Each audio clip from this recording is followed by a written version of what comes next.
नमस्कार विद्यार्थियों, आज फिर से हिंदी साहित्य के कक्षा 12वीं के विद्यार्थियों के लिए ये एक वीडियो हम आपके लिए तैयार कर रहे हैं।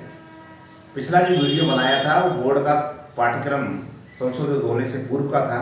आज हम संशोधित पाठ्यक्रम की बात करें। देखिए, हिंदी साहित्य के संशोधित पाठ्यक्रम में अब जो काव्यशास्त्र है या काव्यांग विवेचन है उसके अंकों में और टॉपिक में अंतर किया है। केवल 3 टॉपिक रह गए हैं अब, वो है काव्य गुण,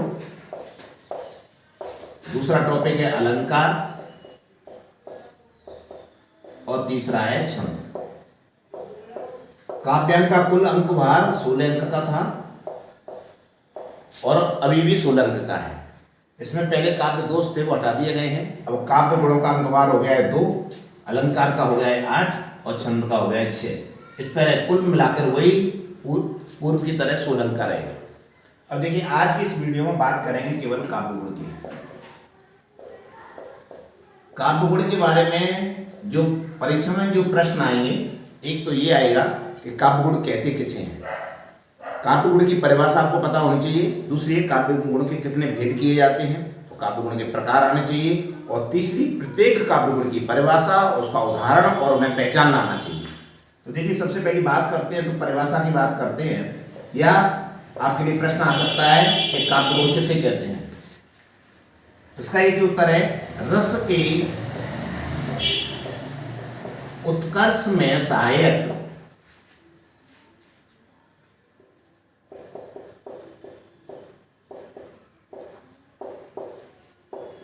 तत्वों को काव्य गुण कहते हैं। आप अगर एक नंबर का प्रश्न आता है एक लाइन में, तो आप एक लाइन लिख सकते हैं, रस के उत्कर्ष में सहायक तत्वों को काव्य गुण कहते हैं। देखिए, भेद की बात करें या प्रकार की बात करें तो काव्य गुण के केवल मुख्य भेद 3 हैं। वो हैं ओज,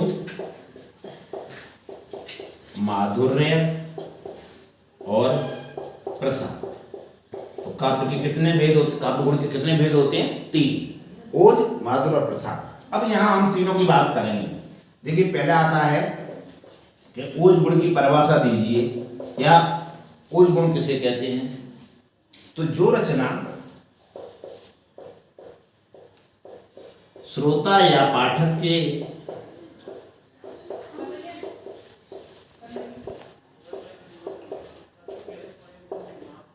चित्त में वीरता,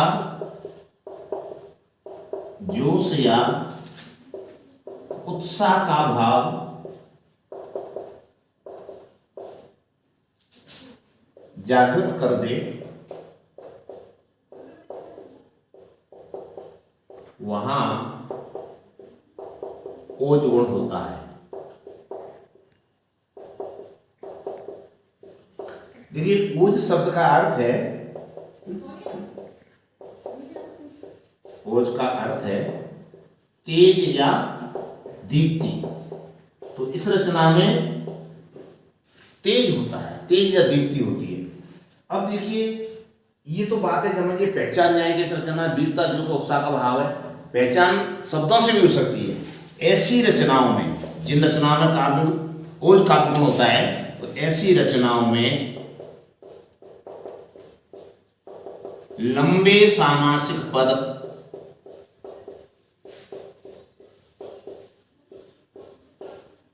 कठोर वर्ण। अब देखिए, हिंदी में कठोर वर्ण किनको कहते हैं? जो ट वर्ग की ध्वनियां हैं उनको कठोर वर्ण कहते हैं। संयुक्त अक्षर,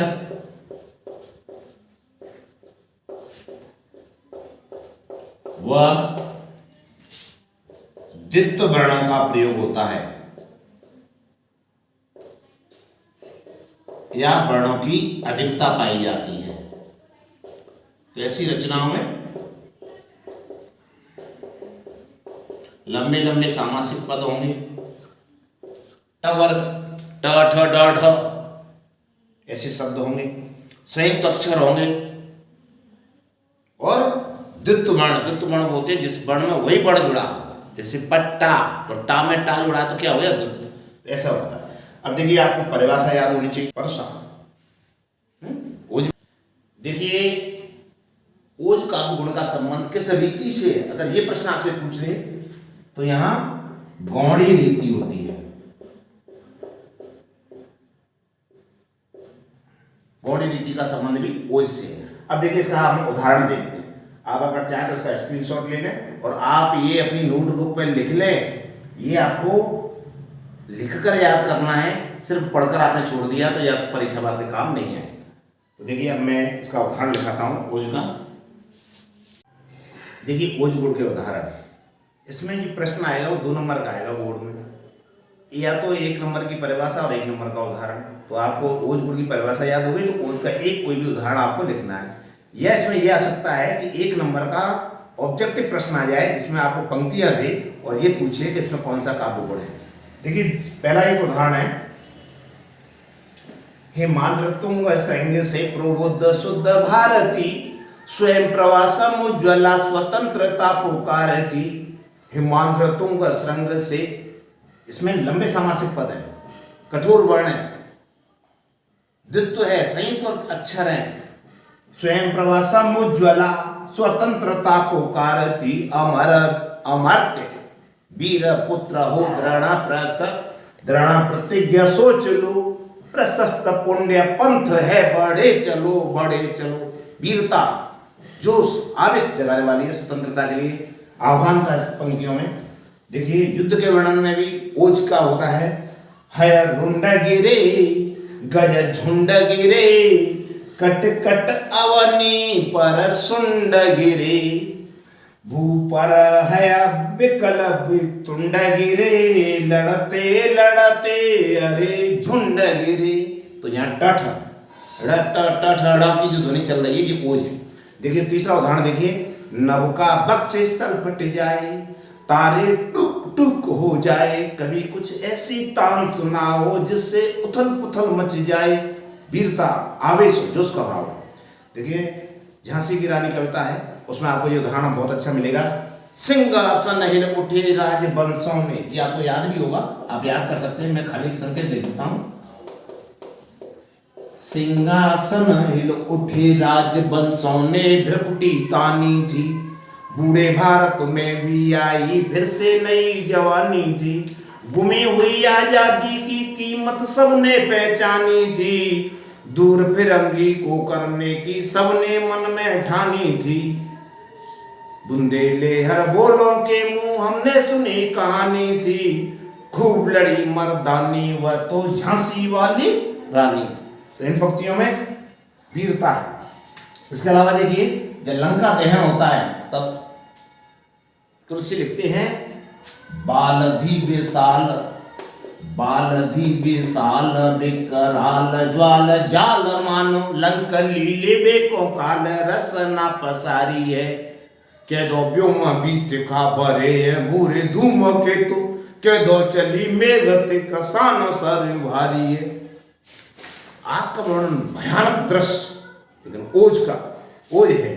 तो बालधि विशाल विकराल ज्वाल जाल मानो, लंक लीले बेको काल रस न पसारी है, के दो व्योम बीत खा भरे हैं भूरे धूम के तो, के दो चली मेघते कसान सर भारी। यहाँ इस रचना में आप जो लंबे सामासिक पद देख रहे हैं, जोश और कठिन वर्ण देख रहे हैं, उनसे ओज। तो ओज गुण किन रसों में होता है? तो वीर, बीभत्स और रौद्र, ये 3 रस हैं, इनमें बिना ओज गुण के कविता हो ही नहीं सकती। जिसने न कभी मां धरती का प्राणों से रूप सवारा हो, अन्यायी अत्याचारी को आगे बढ़ना ललकारा हो, उस कायर उस अपराधी को यहाँ जीने का अधिकार नहीं, वह हृदय नहीं है पत्थर है जिसमें स्वदेश का प्यार नहीं। रचना में जोश, रचना में आवेग। तो ओज का अर्थ होता है तेज या दीप्ति। ये उदाहरण है, जिसने न कभी, तो आप इनको लिख सकते हैं। आप चाहे तो स्क्रीनशॉट ले लें, तो आप अपनी नोटबुक में लिखें। पर इससे भी ज़्यादा एक और महत्वपूर्ण बात है, वो है कि आप अपने पाठ्य पुस्तक में पहचानना भी सीखें कि कहाँ पर इस प्रकार का गौणी रीति है, कहाँ पर कठोर शब्दावली है, कहाँ लंबे समासिक पद है और कहाँ उस रचना में ओज है। तो ये बात रही ओज की। अब देखिए दूसरी बात करेंगे माधुर्य की।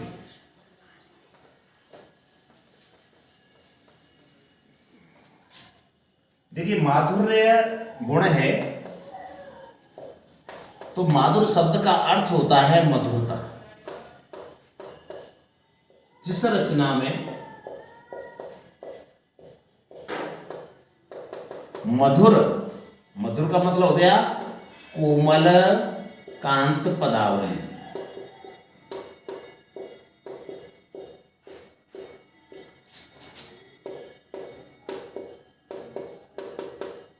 ये रचना, इसके लिए एक ही बात है कि जिस रचना को सुनकर या पढ़कर श्रोता या पाठक आनंद से द्रवित हो जाए, आनंद झूमने लगे, जिस रचना को पढ़कर या सुनकर व्यक्ति आनंद से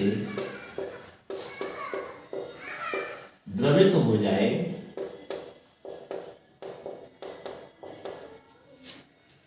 वहां माधुर्य गुण होता है। अब देखिए जैसे हमने आपको बताया कि ओज में कैसी सब, देखिए आपको ओज में बताया कि कैसे पद होते हैं, लंबे समासिक, कठोर शब्दावली होती है। तो उसके अनुसार, उसके हिसाब से यहाँ क्या होता है, इसमें छोटे समासिक पद होते हैं, छोटे समासिक पद, अनुस्वार या नासिक व्यंजन होते हैं और कोमल कांत पदावली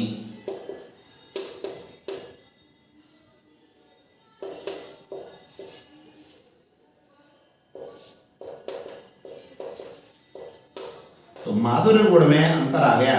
माधुर्य में छोटे सामासिक पद होने चाहिए, अनुस्वार और नासिक वर्णों की अधिकता होती है। देखिए आप इसके उदाहरण देखिए, बहुत प्रसिद्ध उदाहरण है कंकण किंकिण नूपुर ध्वनि सुने,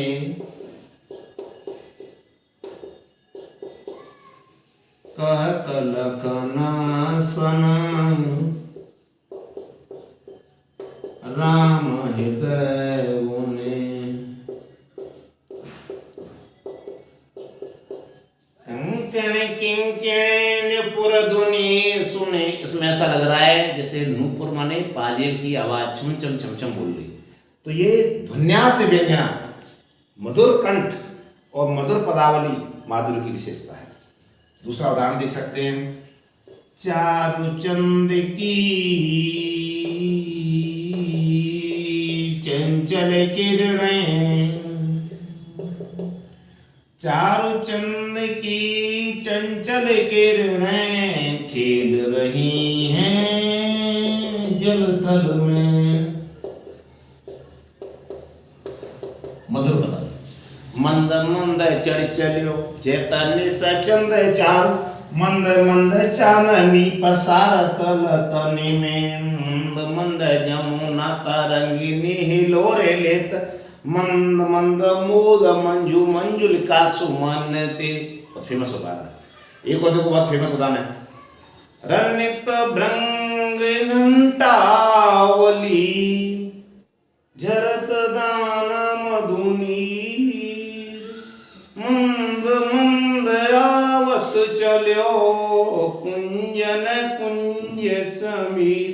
देखिए जितने भी भजन होते हैं, जितनी भी प्रार्थनाएं होती हैं, प्रार्थनाओं में और भजन में प्राय माधुर्य का ही प्रयोग किया जाता है।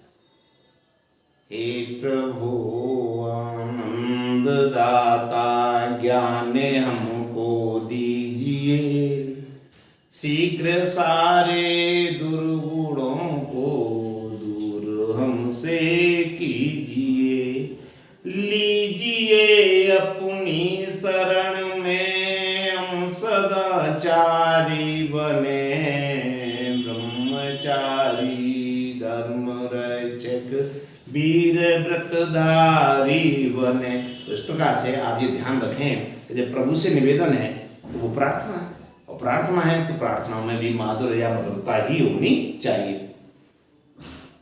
नाम तुम्हारा तारनहारा, वो कितना, नाम तुम्हारा तारनहारा, कब तेरा दर्शन होगा, जिसकी रचना इतनी सुंदर, वो कितना सुंदर होगा, वो कितना सुंदर होगा।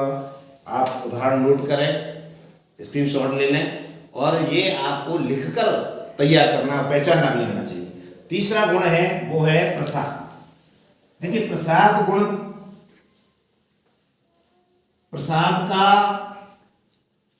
शब्दावली के हिसाब से पहचानना बड़ा मुश्किल है।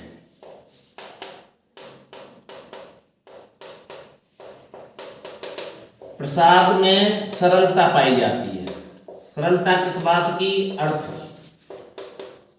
हम कह सकते हैं जिस रचना को पढ़ते ही, जिस रचना को पढ़ते ही उसका अर्थ चित्त में आ जाए,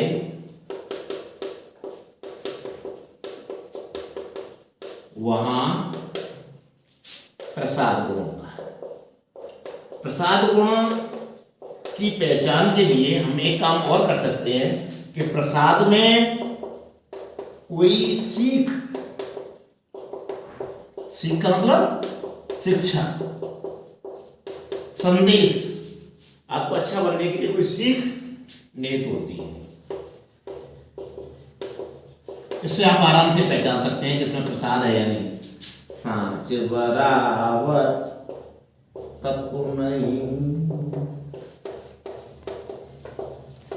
झूठ बराबर पाप,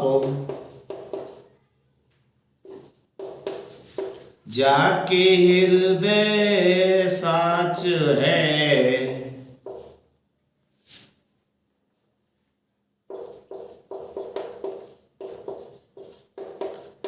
ताके हृदय आप।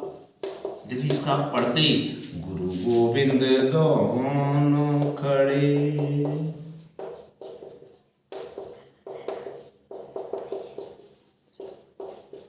काके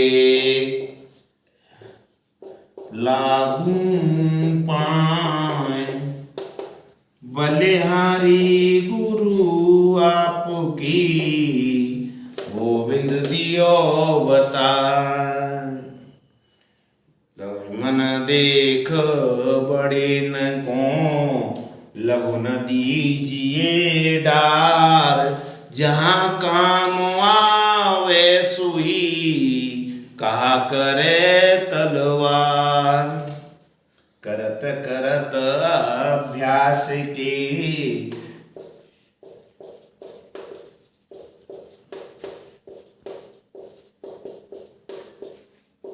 जड़ मत हो सुजान, रसरियावत जात ते, सिल पर पड़े निशान। तो देखिए ये पद हैं, इनमें सब में सीख है, चाहे वो रहीम के पद हों, चाहे गिरधर की कुंडलियां हों। बिना बेचारे जो करे, सो पाछे पछताए, काम बिगारे आपनो, जग में होत असाय, जग में होत असाय, चित्त में चैन न पावे, और खान पान सम्मान राग रंग मन ही न भावे, कह गिरधर कबराए, दुख कछु टरत न टारे, और खटकत है जिया माए करे, जो बिना विचारे। सीख है कि बिना विचारे जो करेगा तो उसे पछताने के अलावा और कोई हासिल नहीं होगा। यहाँ शिक्षा है, रचना में सरलता है, सरल शब्दों का प्रयोग है, कठोरता नहीं है। ऐसे पद, ऐसी रचनाएं प्रसाद गुण में मानी है।